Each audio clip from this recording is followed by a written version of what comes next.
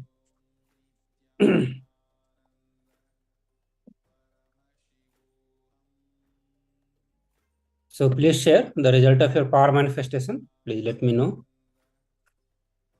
That's good. I'll stay on from now. That's good now.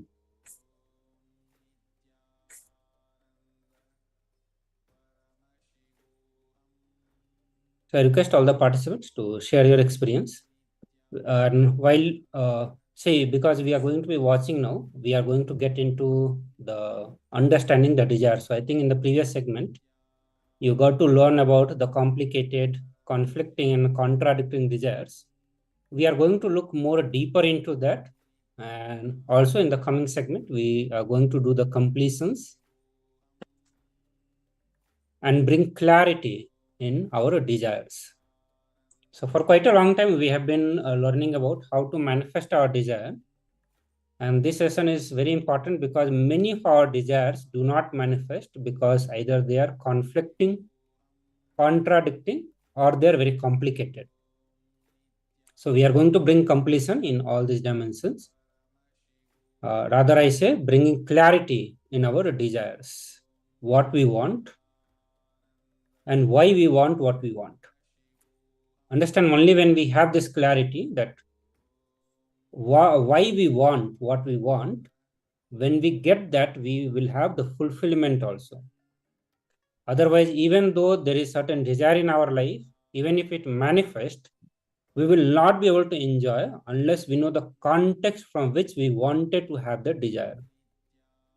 Let's say if you wanted to have if you wanted to have a house, and you manifest it, but if you do not know the context why you wanted a house, you will not be able to enjoy it. And that's why it's very important to bring clarity in the desires. And for that purpose only, we are going to be looking into the various kind of desire that we have, means the conflict, contradictions, and the complications in our desire. So Vishwanathan is saying that a heart triggering circle, something circle shape, and the tree yellow color. So part of it is correct. I'll just show you. So we were projecting guitar. So I think the color wise you got it. The yellow color is there.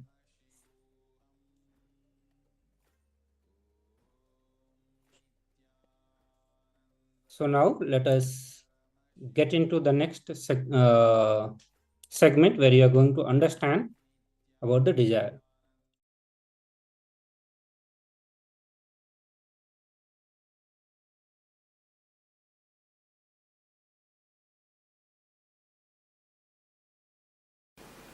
Your desires are your life.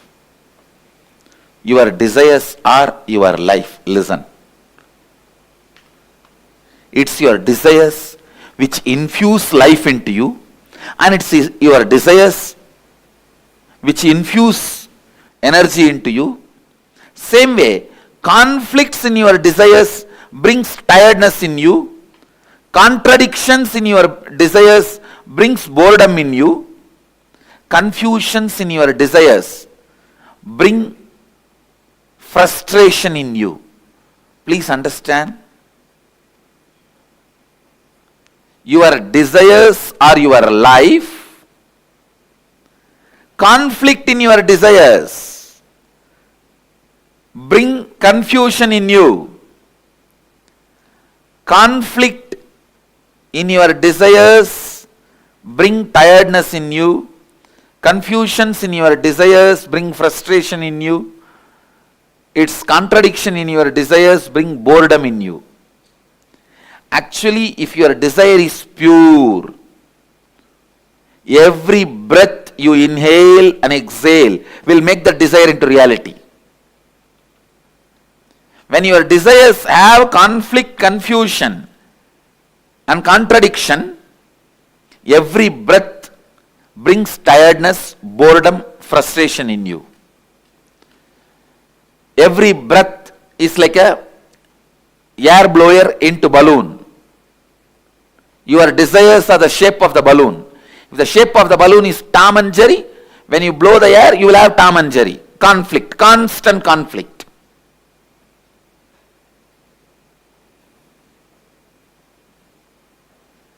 If the shape of the balloon is just round, when you blow the air into that balloon, you will have a round balloon. The shape of the balloon is tall. When you blow the air into it, you will see tall balloon. Your breath infuses energy into your desire. So the one and only thing you need to do in your life is not giving up desire, but removing the conflicts, confusions, contradictions in your desires. Please understand,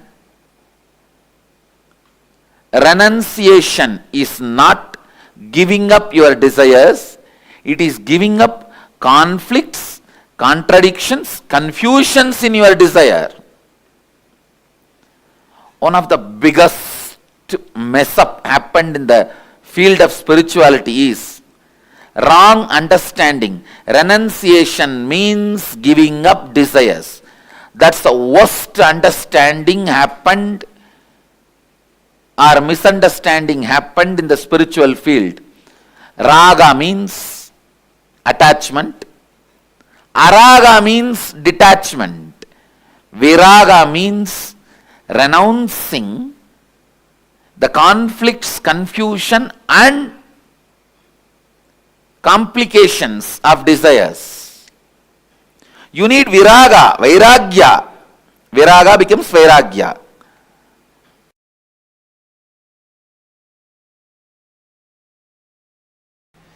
Be very clear. This is what I call, this is the definition of renunciation. Remembering nothing can make you powerless.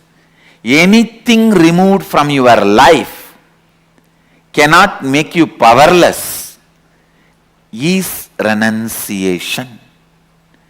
Vairagya, raga means feeling obsessed, completely overpowered by the desire. Desire is raga. Attachment is raga. Obsession is raga. Araga means detachment, hatred.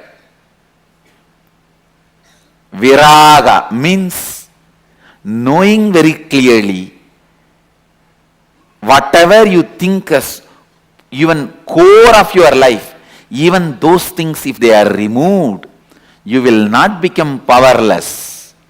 You will not miss them. You will not become empty. You will not be disappointed. You are not going to become dead. You will even forget you had those things or beings as part of your life. Having this clarity is renunciation. Understand? Having this clarity is renunciation. I tell you, this clarity, when it becomes your strategy in your life, business is war, Your living is war. Relationships are war. Everyone is in their own Kurukshetra. Understand? Kurukshetra has never ended. Everyone has their Kurukshetra. Let this be your strategy for your Kurukshetra. No one can win you. No one can shake you. No one can frighten you. Be Vedanta Kesari, the lion of Vedic strength. I tell you, because I have applied this strategy, I applied this cognition in my life again and again and again, and I saw I always won the game. I always won the game.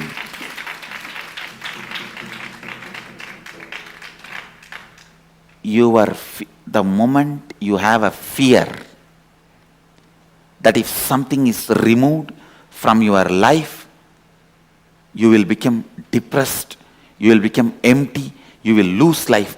That fear becomes strength of your enemy. When he knows you can't be frightened, he becomes powerless. Understand? If you can be frightened, your enemy is powerful. If you can't be frightened, your enemy becomes powerless. I tell you, this simple understanding of me and this simple cognition of me, anything can be removed from me. I will not become powerless. I will not become depressed. I will not lose anything. I will not be lost. I may not even remember that I had that in my life. Be very clear. The spiritual truth, when it becomes part of your cognition and strategy, anywhere you go, Krishna is driving your chariot.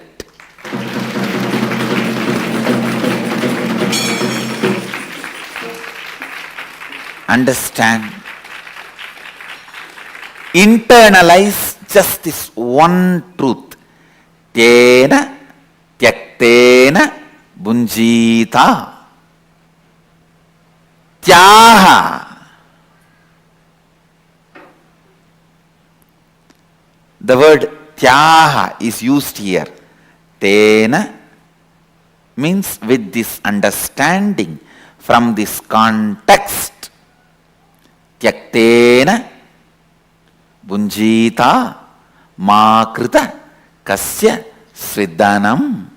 Please listen. The world is ever changing, but it is filled with consciousness, Isha. The consciousness is independently intelligent and compassionate. If something is removed from you, don't curse the life. It is done with tremendous compassion. It is done with tremendous compassion. I am telling you.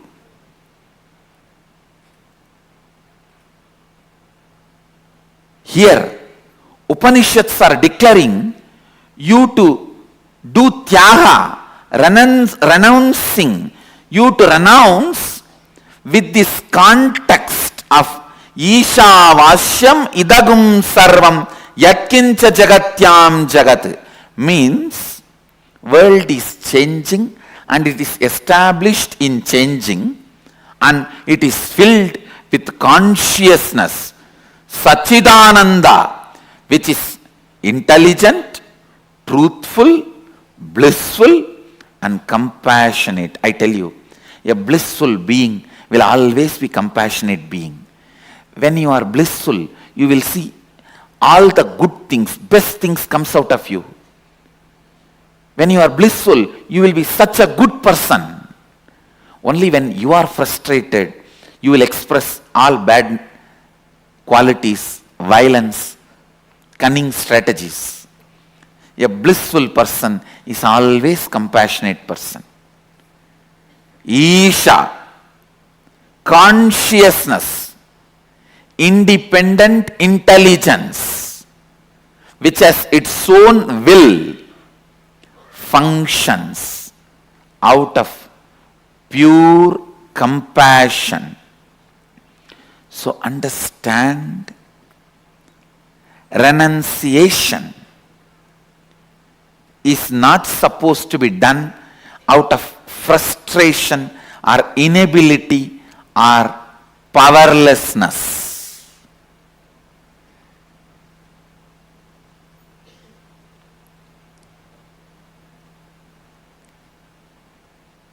Whenever anything was removed in my life, I always saw life is only making me pure, and it is celebrating itself through me. It is providing opportunities to reinvent myself. Understand, when life removes something from you, it is providing opportunity for you to reinvent yourself.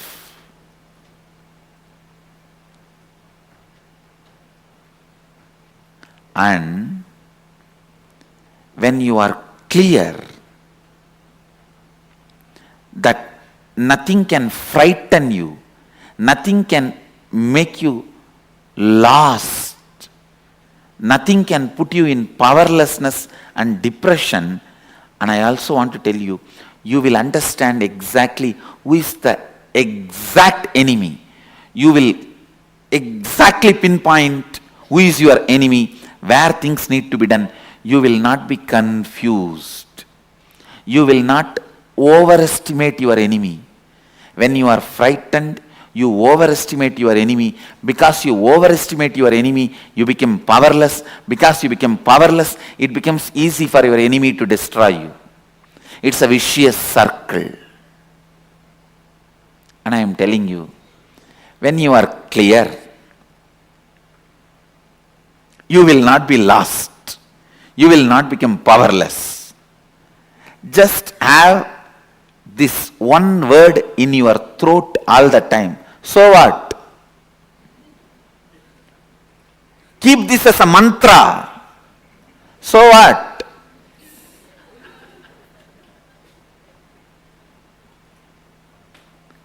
Know clearly,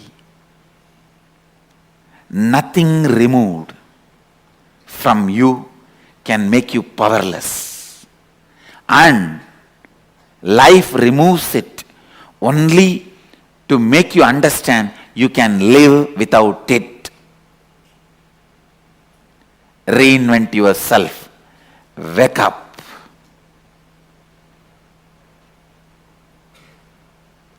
Please understand, I am not giving you any moral lesson. I am not giving you any self-development lesson. I am not giving you any self-help lesson. I am least interested in all of that. I am not even interested in you. I am interested in truth.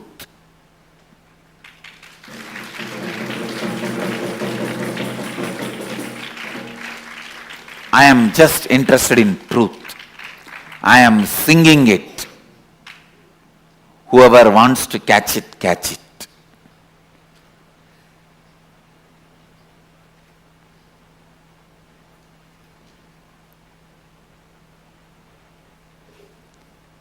Understand,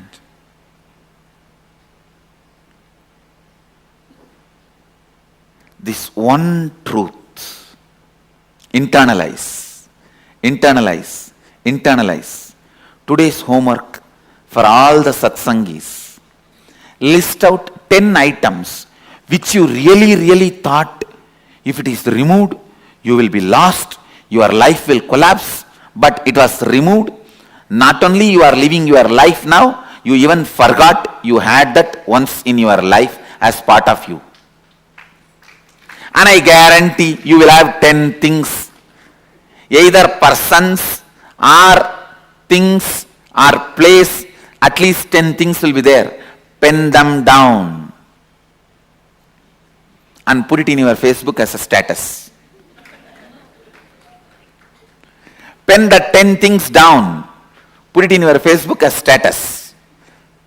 With your own understanding of today's satsang, you paraphrase it. Now whatever I shared, you paraphrase it and put these 10 things which was part of your life, which you really felt if it is removed, you will collapse. But now it is not there in your life, and not only you have not collapsed, you even forgot that they were part of your life at one time.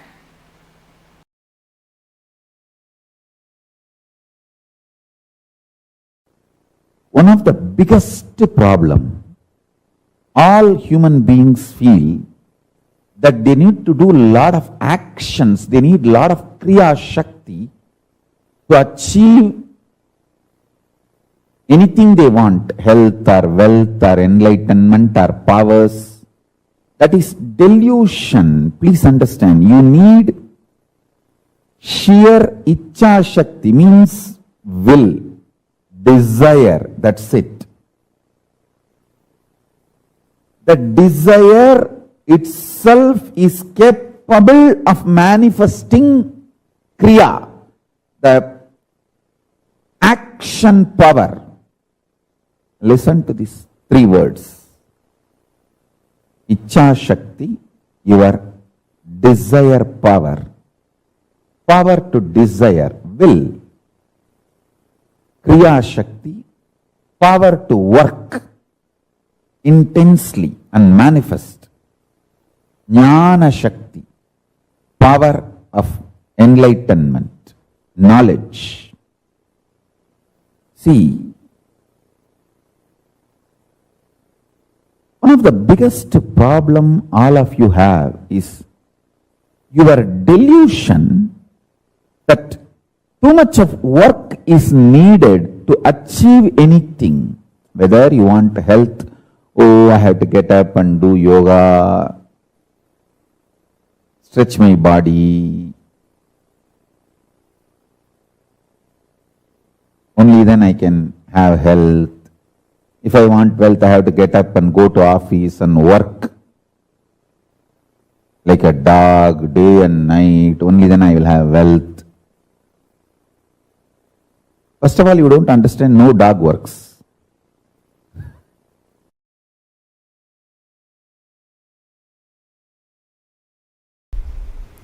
Third eye. It is also described as Anya in Sanskrit. Anya means will. Will to exist or will to collapse. Any will you carry is Anya. If your will gives you the hope about life, you will have life. If it gives you hope about death, you will have death. Anything you decide with your will, you manifest that. Understand, every breathing you do, you are giving life to your will to manifest. Every rupee you spend, you vote for that. If you are spending 1 rupee on pizza, you vote for pizza and its future. If you spend 1 rupee on Coca-Cola, you vote for Coca-Cola and for its future. On anything you spend money, you vote for it. On any idea you breathe, you make that into reality. Your will, what it carries, hope or hopelessness, right or wrong, good or bad. Listen carefully. Right or wrong, good or bad, hope or hopelessness, whatever you carry in your anya, in your will, you are breathing life into it continuously. You are giving life to it. That is why I am saying Your Ajna is the most sacred spot in your life. Your Ajna is the most sacred space in your life. What you cherish in your Ajna matters. What you cherish in your will matters. Let me repeat once more. Listen intensely. Your third eye, which is called Ajna in Sanskrit, which literally means will. If your will perceives hopeful future, you breathe life into that future, that kind of a future. If your will perceives hopelessness, you breathe life into that kind of a hopelessness. What you perceive through your will as possibility of your life matters. Don't think you can go on be perceiving negative possibility and suddenly out of the blue something great positive will happen. No. No. Everything unexpected is accident. Listen. Everything unexpected is accident. You can't cope up with it. Even if it is lottery, you can't cope up with it. Everything manifested consciously is life. So decide to manifest consciously with will, Ajna, by infusing life.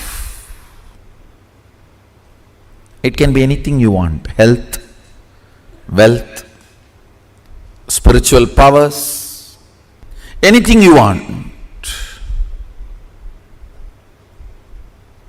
You can manifest from the will, because every breathing you do, you are empowering your will.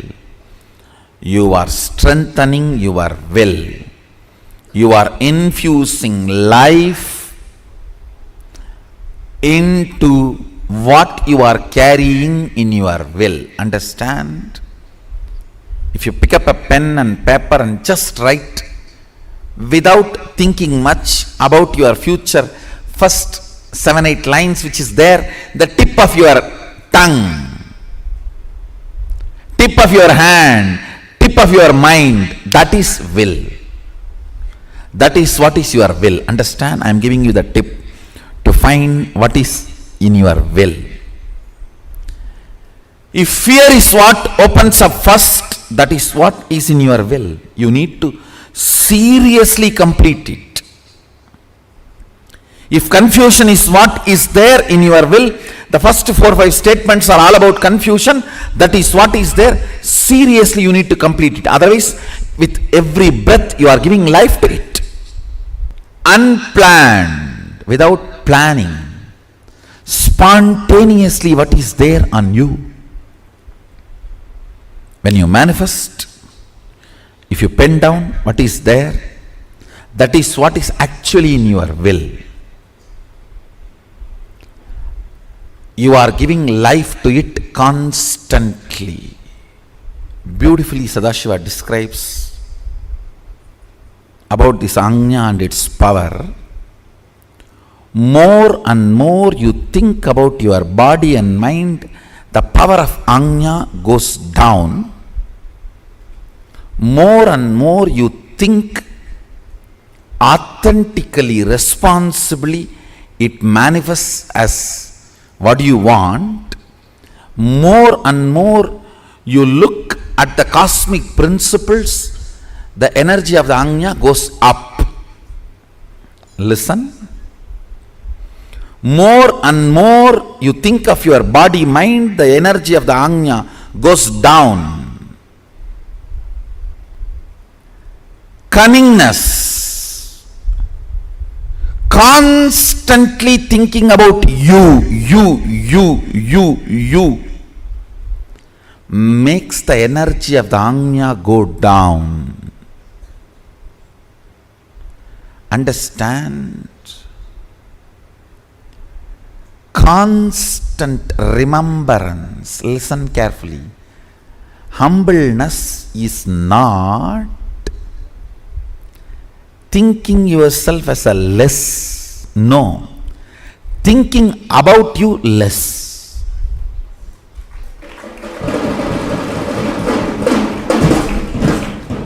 Humbleness is not thinking yourself as less.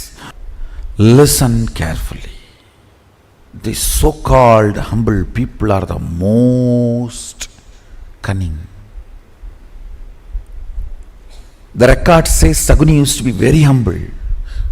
Very humble. Humbleness is not supposed to be having low inner image. No. Not remembering your inner image is humbleness. Inactive, passive inner image is humbleness. Not low inner image is humbleness. Understand, there's a big difference.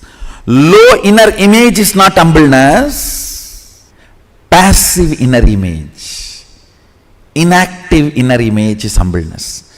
Inner image from which too much of thought currents are not released. Very passive. That is humbleness.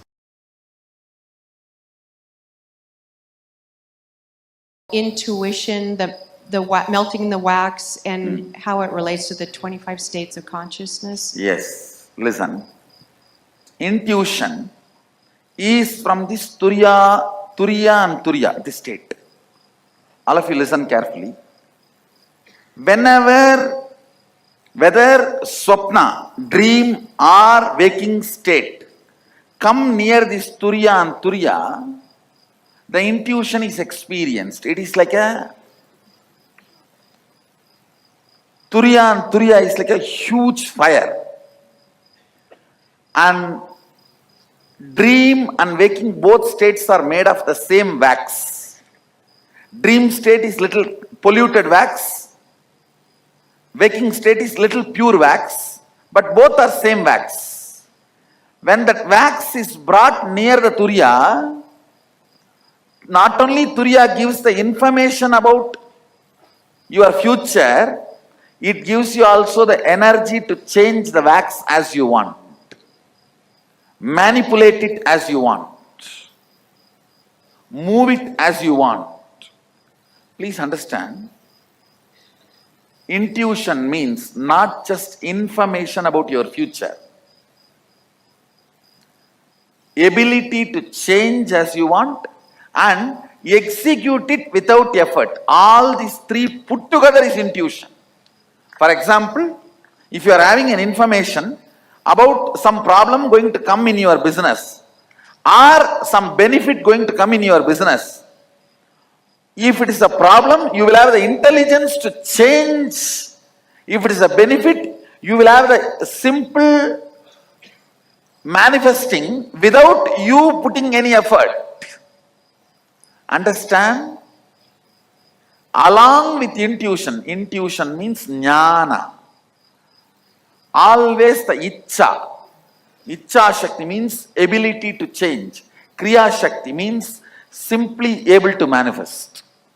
All these three always comes together, not as one. You cannot say, I just came to know the accident going to happen in my life and I went there in the car exactly in the time and got into the accident and broke my hands. No, that is not intuition. That is your fear assumption. Sometimes it may become right. Fear assumption, sometimes becoming right does not mean you have intuition. If you are having information as intuition that you are going to have a car accident, you will simply be able to change it. Same way, if you are having intuition, you are going to have $1 million. You will manifest it without any effort.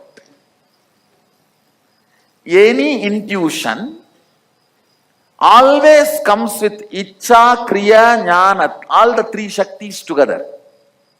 Jnana means knowledge about the future. Icha means ability, desire to change. Kriya means ability to manifest without effort. All these three, if it comes together only, it is called intuition. Otherwise, it is not intuition.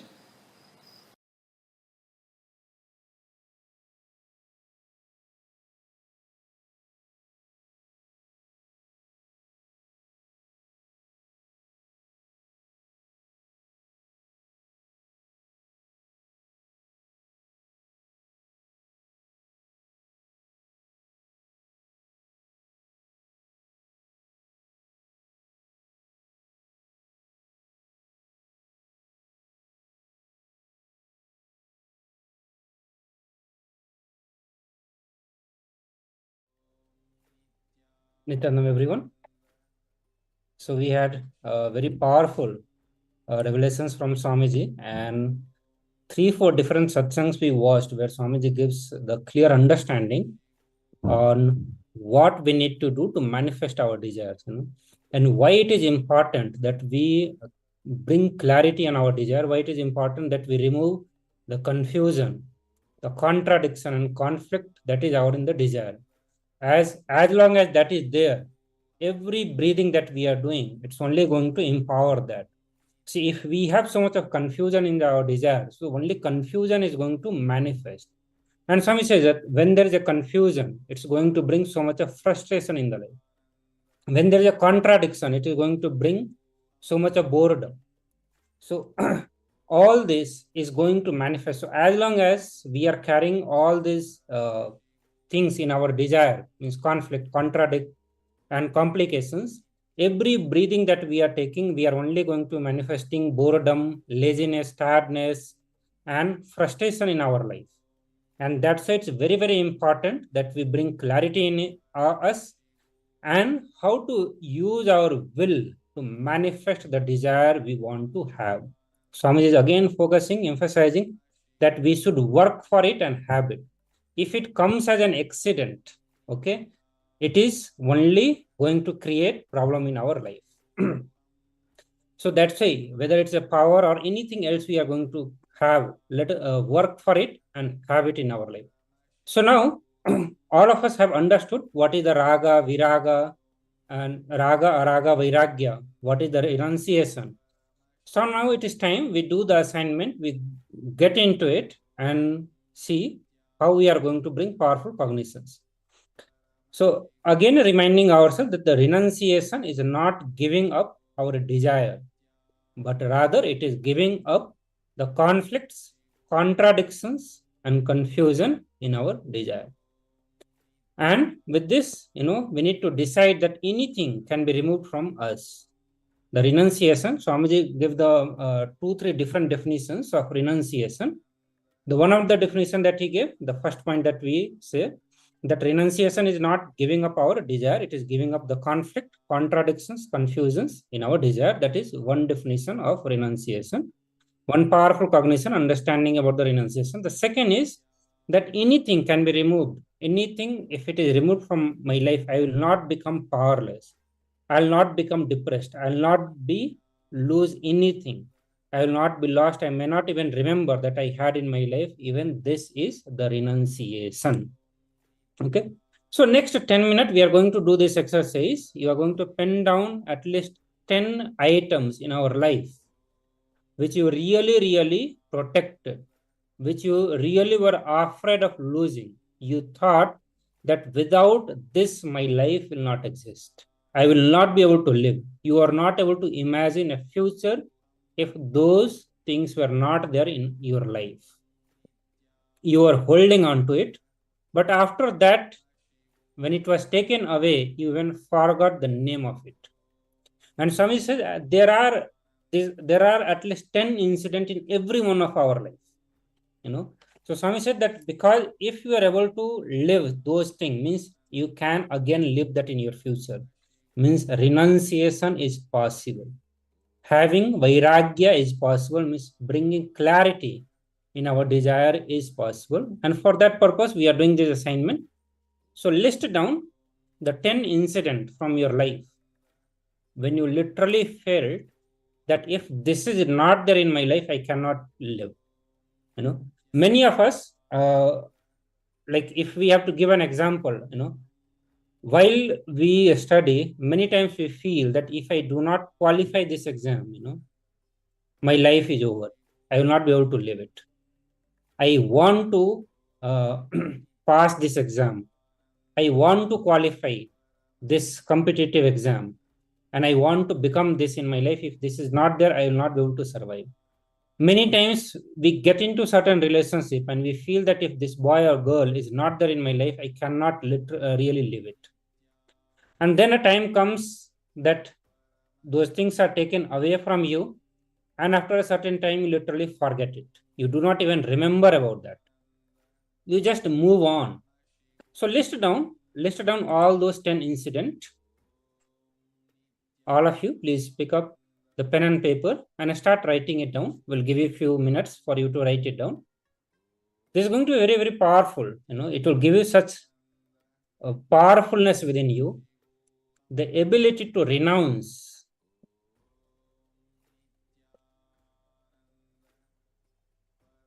How getting pure desires. If Satsang Guruji told pure desire can become reality, yes. So when you remove the conflict, contradictions, and complications, when you remove all this, what is left is pure desires.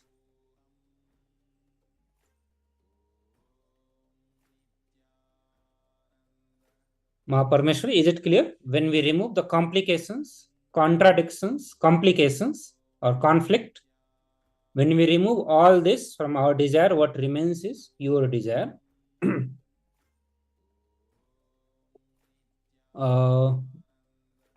Earlier question is related to something else. Okay, Satya Srinivas is asking, can this also negative desires from someone expecting from me, contemplating on how to avoid giving into the other person? First thing, there is no such thing as a negative desire. When people expect from you something, the anyakara, you are responsible for it. And when we decide to be authentic to anyakara, we are only going to be expanding it. So there is no such thing as a negative desire. The desire that people have from us, the expectations people have from us, we are completely responsible for it.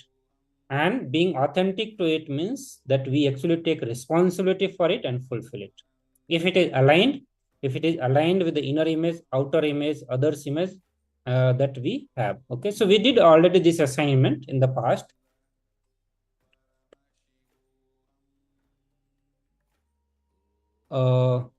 Parameshwar is asking, I have to remove all desires possible to get there. Can you please clarify get where? You want to remove all the desires, or you want to remove all the conflicts, contradictions, complications, or you want to remove all the desire itself? So to answer Ma Parameshwari, when we remove all desires, when we really want to remove all desires, it does not lead us to the actual state of completion and higher consciousness. Rather, it takes us to laziness and boredom. Pure desires, the reality which we took the purpose of our existence, we are supposed to manifest it and live our life to the fullest. How it has been revealed in the Ishavasya Upanishads, to dispassionately do our duties. So the desires and our declarations align to our inner image. We are supposed to manifest it, and it is one of the paths for liberations, to do our duties dispassionately, to manifest our reality. And I hope Ma Parameshwari, we were able to address the question.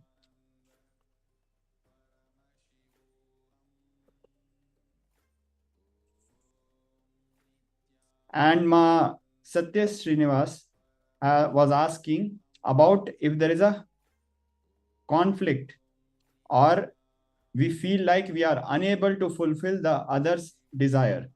As Swamiji has shared very beautifully and we saw in the earlier segments, if, for example, somebody comes to Swamiji and asks for enlightenment, that is what Swamiji has declared. So Swamiji will answer and give solutions. If somebody comes with a problem of health, he will get a solution.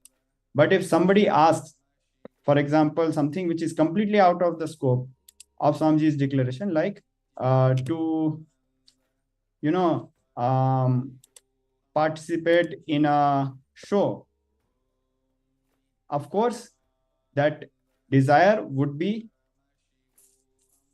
would be completed. The person would be communicated that it is not aligned to the declaration.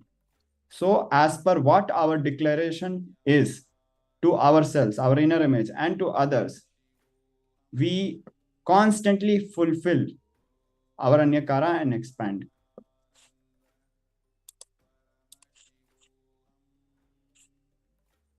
So I'm projecting the assignment for all of you. Lalita is asking, people has a lot of high standards and expectations and want a lot from me, and I feel lost with that because I just don't want. That is a conflict. This is not a conflicting desire. If you are referring to conflict in the desires, it is not a conflicting desire.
So Ma Parameshwari is asking, we want to complete all desires we find out inside to get a pure desire.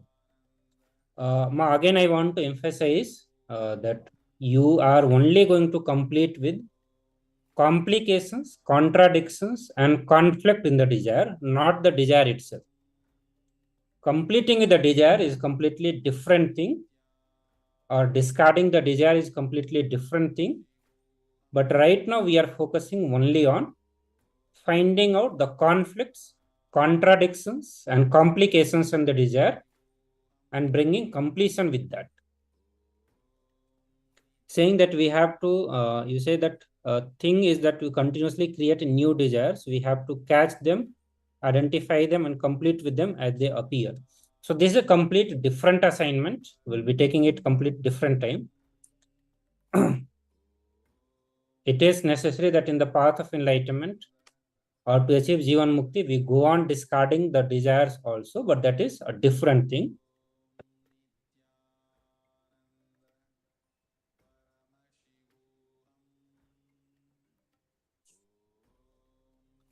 If we get a new desire, we identify them in the three types. Is then a completion happening there? One more step to do. No, if you are, see, first thing, do not look into the future. You are going to be looking into your past. Okay. So all the desires that you have till now, in those desires, you are going to list down the conflict, contradiction, and complications. Not from the future. Yes, it is true that we go on creating new desires.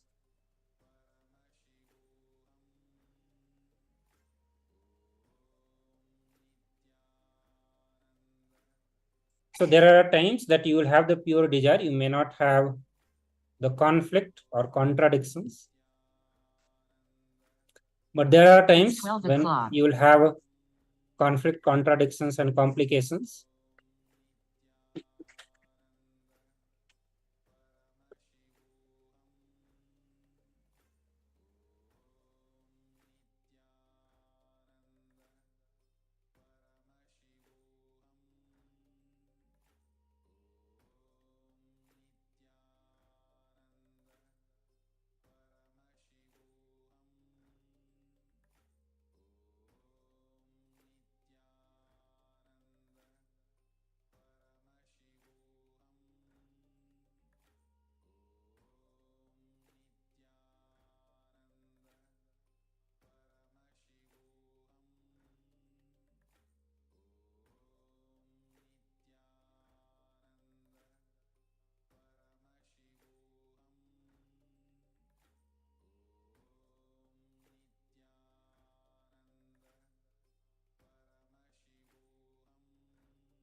So Parameshwar is asking just this step of the exercise to bring awareness.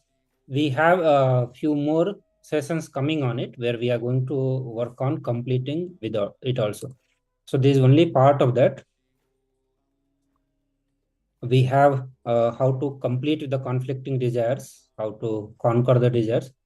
So there are many more sessions yet to come. And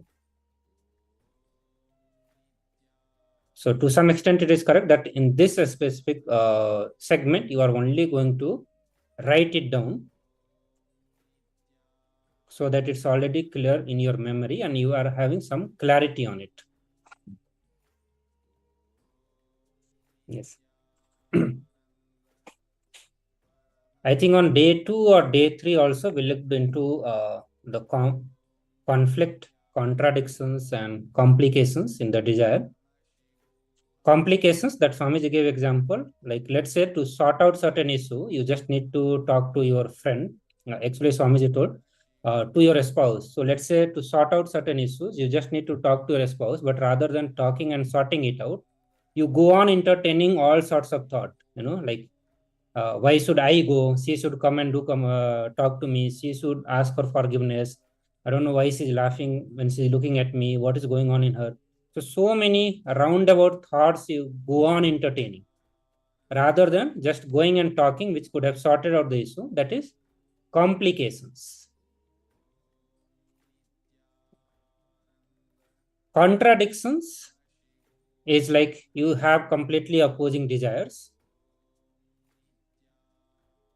Like one side, you want to build a $1 billion company. You want to have a very active life, full busy life, day to night, morning meetings, a variety of works. And at the same time, like, in the morning you have thought like this, and then by the evening, you have the thought you want to have a very relaxed life, sitting on a beach, enjoying the tea, coffee, or watching your favorite game or movie. So this is conflicting.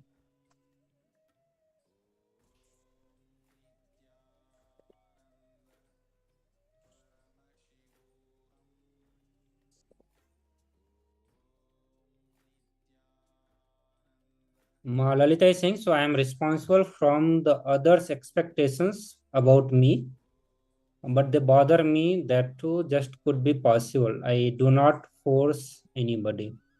Okay. So unless you bring completion, it will be very difficult for you to understand.